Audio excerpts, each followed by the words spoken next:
ठाकुर जी सखियों के साथ जब खेलने आया करते थे तो साथ में गऊ लेके आया करते थे, तो गौचारण करते राधा रानी को जब भूख लगी और उन्होंने भगवान से निवेदन किया तो इसी स्थान पर राधा रानी ने भगवान के द्वारा दिए हुए उस दूध का थे। भोग रत्न लगाया। होता है और रत्न को कभी भी झूठे बर्तन में नहीं रखते दूध को। तो किशोरी जी ने एक कटोरे में दूध पिया, दोनों भोग भगवान को लगाए जाते हैं। और 56 भोग इसलिए लगाए जाते हैं कि जब भगवान ने गोवर्धन पर्वत उठाया था तो 7 दिन तक उठाया था। दोस्तों राधे राधे, मैं सुनील शर्मा स्वागत करता हूं आप सभी का आपके अपने चैनल ब्रजवासी ब्लॉग्स पर। दोस्तों, भगवान श्री कृष्ण और राधा रानी ने इस संपूर्ण ब्रजमंडल में अनेकानेक लीलाएं संपन्न की। कहीं प्रेम लीला, कहीं माधुर्य लीला, कहीं 56 भोग लीला। ऐसी ही एक लीला का दर्शन करने के लिए आज हम आए हैं सखीगिरी पर्वत पर। तो आइए चलते हैं और देखते हैं कि भगवान ने यहाँ किस रूप में लीला की है। इस समय हम आ पहुँचे हैं सखीगिरी पर्वत पर स्थित 56 कटोरी शिला पर। ठाकुर जी ने यहाँ क्या लीला की, क्या यहाँ का महत्व है, ये सब जानने के लिए मेरे साथ मौजूद हैं यहाँ के स्थानीय निवासी। तो आइए चलते हैं और देखते हैं ठाकुर जी ने यहाँ किस रूप में लीला की। सबसे पहले पंडित जी राधे राधे। ऐसा कहा जाता है कि ठाकुर जी की जितनी समस्त लीलाएं हुई हैं सब ललिता जी के द्वारा ही हुई हैं। ठाकुर जी जब नंदगांव आप जाओगे, नंद महल पर, इस क्षेत्र में जितनी भी लीलाएं हुई हैं वो ललिता सखी के माध्यम से यहाँ पर हुई हैं। और इस पर्वत पर भगवान सखियों के साथ, ग्वाल वालों के साथ आया करते थे, इसी कारण इसका नाम सखीगिरी पर्वत है। यहाँ पे भगवान ने जो है ललिता सखी जी के साथ, राधा रानी के साथ अनन्य लीलाएं करी हैं। जैसे कि आप ये देख सकते हो 56 कटोरे, यहाँ राधा रानी ने भोग लगाया है। अच्छा, यहाँ पर राधा रानी ने भोग लगाया है। जी हाँ, यहाँ की लीला जो है वो इस प्रकार है कि सभी सखियाँ खेल रही थी, ठाकुर जी गऊ चरा रहे थे इस पहाड़ पर। तो राधा रानी को भूख लगी।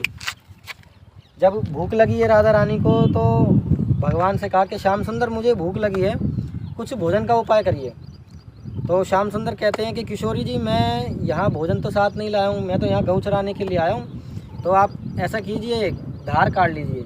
ब्रज भाषा में गाय में से दूध निकालने को धार काटना कहा जाता है। तो जब किशोरी जी ने अपने हाथ से जो है धार काटी है और दूध निकालकर उस दूध का भोग लगाया है। तो जैसे हम कोई चीज़ या कोई पदार्थ का सेवन करते हैं तो बर्तन को जब हम पीने के बाद नीचे रख देते हैं। अब किशोरी जी ने जब देखो, दूध जो है एक रत्न होता है और रत्न को कभी भी झूठे बर्तन में नहीं रखते दूध को। तो किशोरी जी ने एक कटोरे में दूध पिया, दूध पीकर रख दिया, दूसरे कटोरे में दूध पिया। अब वो बर्तन आए कहाँ से? ठाकुर जी यहाँ बैठकर मिट्टी के खिलौने भी बनाया करते थे। जैसे पुराने ज़माने में मिट्टी के खिलौने चलते थे, ठाकुर जी ने इसी प्रकार यहाँ कई लीलाएं करी हैं। तो जैसे ठाकुर जी ने मिट्टी के खिलौने बनाए हैं तो उनके जो बर्तन थे उस समय, तो इसी प्रकार 56 कटोरों में अलग अलग किशोरी जी ने दूध ग्रहण किया। ग्रहण करते करते वो यहाँ रखती चले गई उस बर्तन को। उसी प्रकार ये 56 कटोरे यहाँ विराजमान हैं, ये देख सकते हैं आप।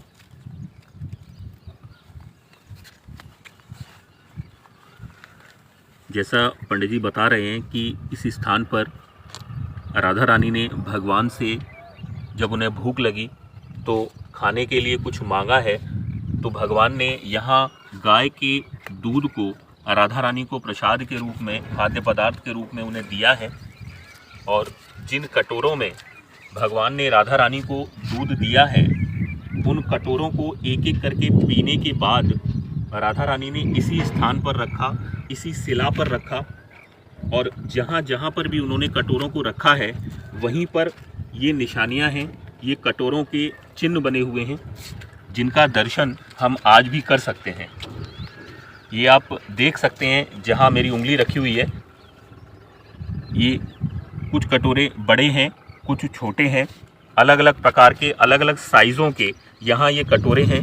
समय के साथ ये सभी निशानियाँ धीरे धीरे विलुप्त होती जा रही। बताया कि ये 56 कटोरे शिला है, तो 56 कटोरों का यहाँ मतलब कोई विशेष प्रकार है क्या कि ये कटोरे 56 ही है?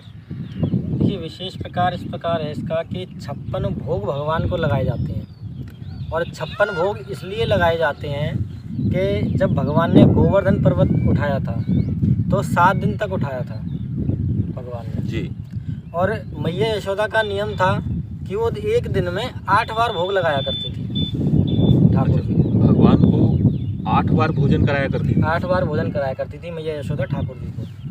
तो जिस समय भगवान ने गोवर्धन पर्वत उठाया 7 दिन तक, तो उस समय माता ने जो है श्याम सुंदर को जो है भोजन नहीं करा पाई हैं, उनका भोग नहीं लग पाया दिन में। अब 7 दिन तक भोजन ना कराने पर, अब उस एक दिन में 8 बार भोजन होता है, उस 8 को अगर हम 7 से गुणा करते हैं तो 56 हो जाते हैं। तो जब लीला पूर्ण हुई है गोवर्धन पर्वत को उठाने की, तो पूरा 7 दिन का भोजन मैया ने एक साथ कान्हा को अर्पित किया है। तब से जो है ये 56 भोग लगाने की लीला जो है आरंभ हो चुकी है। अच्छा, इसी कारण से ये यहाँ पर 56 कटोरे हैं। जी बिल्कुल। इनका जो महत्व है 56 कटोरों का, 56 कटोरे। वो यही है कि माँ यशोदा भगवान को जो है एक दिन में 8 बार भोजन कराया करती थी, और 8 बार भोजन अलग अलग प्रकार के व्यंजन जो है भगवान को, अच्छा, अलग अलग प्रकार के उनको एक दिन में 8 बार भोजन कराया करती थी। जी हाँ। और जब गोवर्धन लीला हुई है तो उन्होंने 7 दिन तक पर्वत को उठाया, तो 7 दिन तक भगवान ने कुछ नहीं खाया, कोई भोजन नहीं किया, कोई भोजन नहीं। और 7 दिन के बाद में पूरे 7 दिन का भोजन एक साथ माता यशोदा ने भगवान को 56 भोग के रूप में जी वो रखा है, अर्पण किया है। तो उसी से ये 56 भोग की एक विशेष इसके यहाँ पर अंदर एक चीज़ और है कि देखो अलग अलग प्रकार के व्यंजन जब 56 भोग लगते हैं, मंदिर में भोग लगाए जाते हैं, तो आप इस चीज़ को गौर कर सकते हो कि जो 56 भोग हैं वो अलग अलग होते हैं। अलग अलग कोई भी चीज़ आपको सेम नहीं मिलेगी, उसके अंदर अलग अलग होगी। मैया यशोदा जो है अलग अलग व्यंजन बनाकर भगवान को अर्पण करते हैं। जैसा आपने बताया भगवान यहाँ गौचारण लीला करने के लिए आते थे, तो इस स्थान पर ये पर्वत तो काफ़ी बड़े एरिया में है। जी हाँ। तो यहाँ और भी लीलाएं हुई होंगी। हाँ बिल्कुल, फिसलनी शिला है और चित्र विचित्र शिला, उस एक शिला के 3 नामकरण हैं। भगवान की यहाँ अष्टोत्तर माला के दर्शन होते हैं, जो भगवान गले में धारण करते थे, खेलते समय गिर गई थी।